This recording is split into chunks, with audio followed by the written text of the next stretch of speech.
What if the course of World War II didn't end the way we've always been told? What if the final blow to Nazi Germany wasn't delivered by Allied armies marching into Berlin, but instead by a small band of Jewish American soldiers operating in secret, and a young Jewish woman who turned her cinema into a weapon? Quentin Tarantino's Inglourious Basterds takes this question and bends history into a wild, violent, almost fairy tale version of revenge.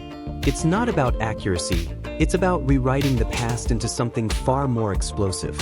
At the heart of this story is a group known as the Bastard. Led by Lieutenant Aldo Rain, they're not fighting by traditional military codes. They don't care about rules, treaties, or the Geneva Convention. Their mission is simple: spread fear through the Nazi ranks. By ambushing patrols, scalping officers, and carving permanent swastikas into foreheads, they create scars that history books could never erase.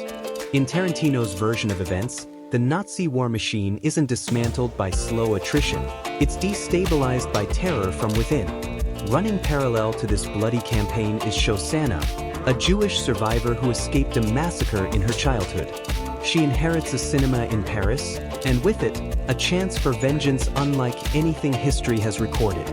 Instead of waiting for armies to liberate her, she plots her own endgame: lure the highest Nazi leaders, including Hitler himself, into her theater, lock the doors, and burn them alive using her film reels as fuel. In this twisted reality, the very medium of propaganda, cinema, becomes the weapon that destroys the regime. The climax of Inglourious Basterds is where both stories collide. The Bastards storm the theater with machine guns and dynamite, while Shosanna's carefully planned inferno ignites. Within minutes, the Nazi leadership is trapped, panicked, and ultimately obliterated. And in Tarantino's manipulated version of history, Adolf Hitler doesn't hide in a bunker or take his own life. He's gunned down, riddled with bullets, and consumed by flames before the world even knows what happened. What makes this alternate ending so powerful isn't just the spectacle of violence, it's the fantasy of justice. By reshaping the past, Tarantino offers audiences a catharsis reality could never provide. Instead of suffering through years of war, the cruelty of concentration camps, and the shadow of the Holocaust, he imagines a world where the oppressed strike back early, decisively, and with cinematic flair. Inglourious Basterds isn't a lesson in facts, it's a lesson in imagination.